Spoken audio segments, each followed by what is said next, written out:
Alrighty, welcome back, everyone. We just talked about all of the big time conference matchups going around this weekend. We got South Florida, Memphis, we got BYU, Iowa State, Illinois, Washington, we got Houston, Arizona State. Some huge ones going on this weekend will totally define what the back half of the CFP looks like at the end of the year. But we got some upset alerts, and we got some ones that are going to be really interesting this upcoming weekend. As you can imagine, quite a few of them are in the SEC, but we'll get to those here in a second. Let's go ahead and jump into this thing, and let's talk about UCLA. UCLA at Indiana, minus 21.5 is Indiana.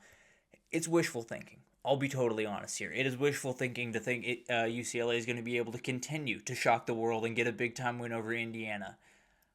Who knows? Let's say they win it. If they find a way to win this game, I don't think many people realize that if UCLA, hypothetically, I don't think they're going to do this. It would be shocking if they were able to do this.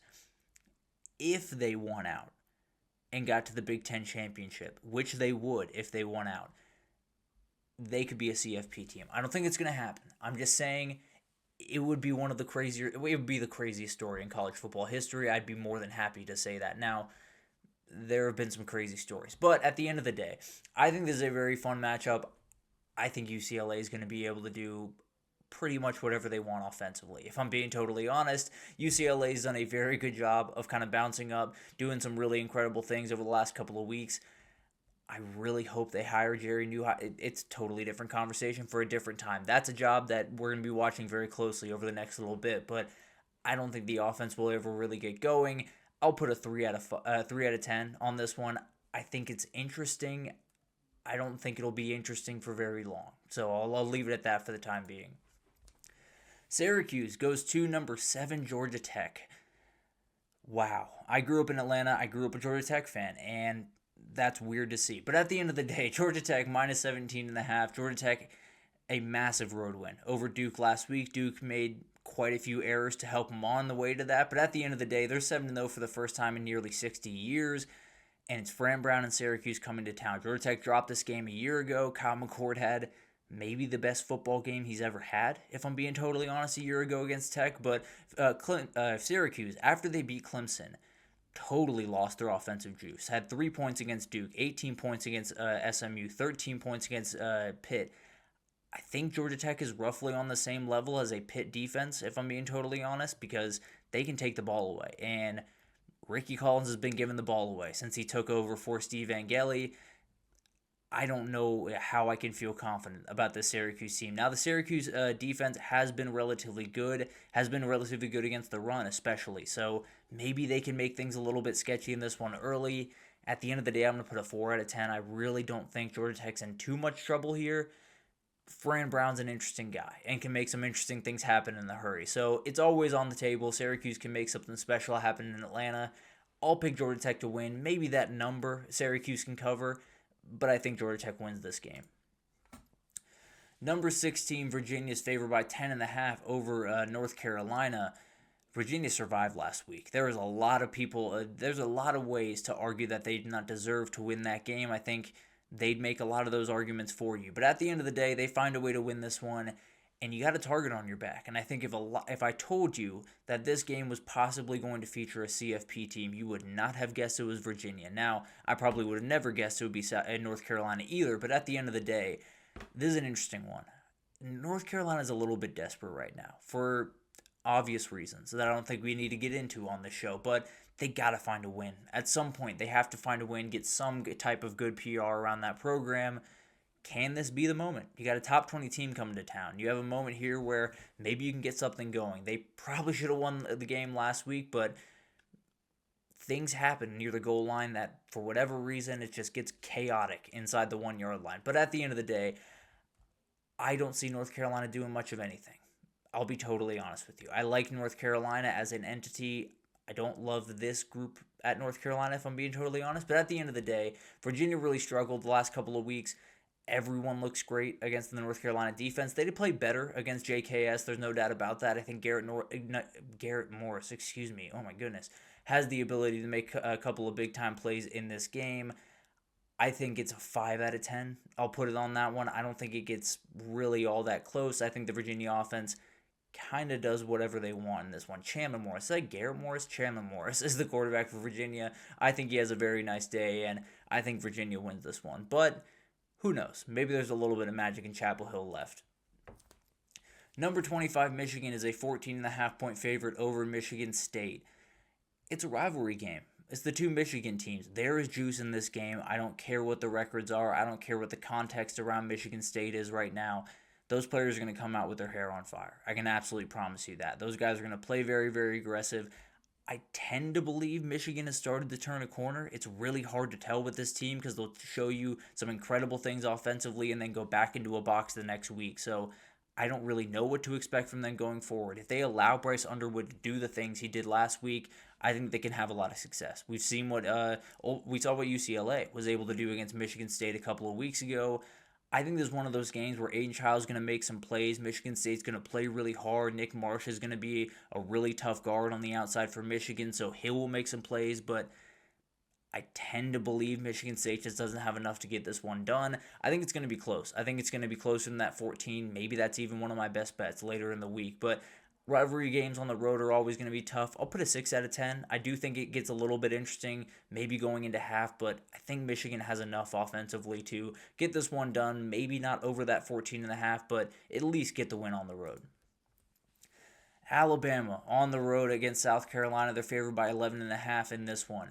They just ran a gauntlet. They just played Georgia, Vanderbilt, Missouri, Tennessee over the past 4 weeks. They beat them all. Now you got to go on the road to South Carolina. Now, the South Carolina you're getting is probably not the one that you expected to get. So maybe it's a little bit easier than I'm giving it respect for. But at the end of the day, there's no logic basis of this. And that's the thing you want to hear from your guy you're listening to college football about. There's not really a good logic basis here. Lenora Sellers, there's got to be a game this year where it just clicks. There's got to be a game this year where he just totally takes over. I don't know how. I don't know why. He's just too good of an athlete for him not to take over one of these games. It probably won't be against Alabama, but it possibly could happen. I do think he has that in his bag. I think he has the ability to do this. If Alabama wins this one, they're going to be able to get a bye, and frankly, the back end of their schedule is very doable. I believe they still have Oklahoma on the schedule, but overall, they have the ability to pretty much roll their way to probably Atlanta, maybe the CFP, and be on their way. It'll be really interesting to watch what happens in this game. It was a very hard month for Alabama, and they do struggle on the road a little bit. So I'll put a 7 out of 10. I think Lenora Sellers' athletic ability, I think Alabama playing on the road after the month that they just had, I think all of it adds up to at least an interesting game. I think Ty Simpson is too good down the stretch for South Carolina to win, but I think Alabama at least has a scare in for them this weekend. Number 17, Tennessee, is a 9.5-point favorite at Kentucky. You just got to avoid what Texas did, and I like to think you're capable of avoiding that. If I'm being totally honest, I think higher of your offense in a lot of ways than they do with the Texas offense right now.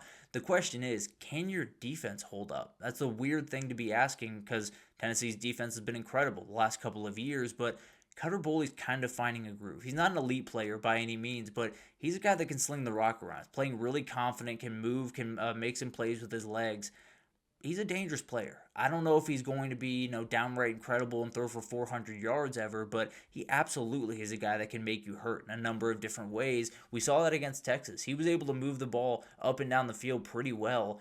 Obviously couldn't punch it in the end zone, which is huge, but at the end of the day, he's a guy that can make a lot of big-time throws, and against a defense that's really struggled, it's not crazy to think he could have a big-time day on Saturday. But it's going to be a really interesting one to watch. If Tennessee finds a way to win, it's going to be huge. And I think the reality of this matter is winning in Kentucky, just get the win. Score one more point than they do and run out of the building. Because the reality of the matter is this Kentucky team is so good at shrinking games, limiting possessions, not allowing offenses to get into a rhythm.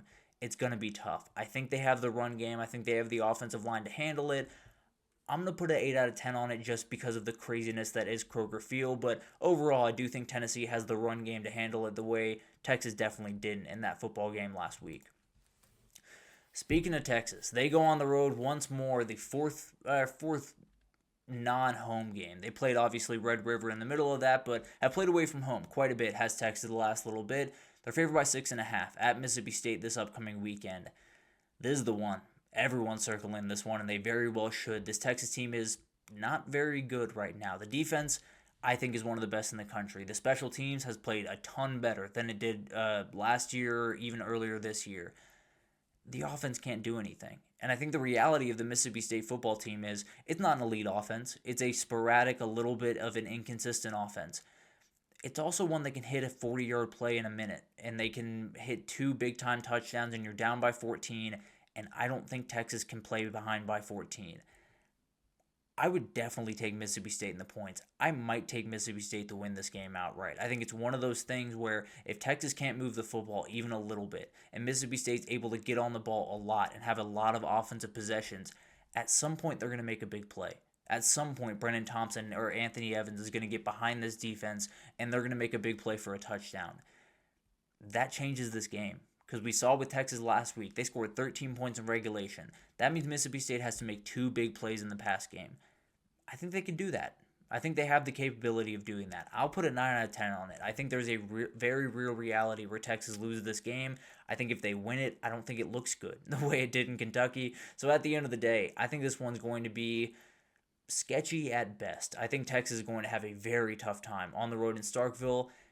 I think they have the capability of getting it done, and I might change my mind by Thursday. But at the end of the day, this is an uphill battle, and I think Mississippi State has a huge chance to get a win here and get one step closer to being bowl eligible with still Arkansas on the schedule. So going to be really fun to watch all of these unfold. As we can probably imagine, one of the ones I didn't talk about is going to be an upset because that's the way it's been happening the last little bit. So we'll see how this weekend unfolds. It's going to be a very, very weird one. I can absolutely promise you that.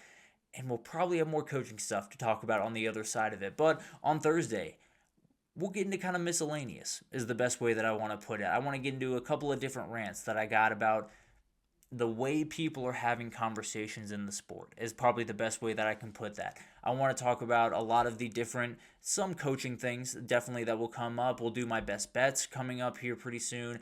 Maybe some midseason changes, or midseason awards, I should say, not changes. I'm not changing my picks at the end of the day. I'm going to sit on that one. It was not pretty. Maybe I'll revisit my playoff picks and make some tweaks, but I'll definitely show you my old ones because oof, they were rough. But at the end of the day, it's been an awesome show. Thank you guys so much for tuning in. Please do like, subscribe, comment, do all of that great stuff. It means the absolute world to me.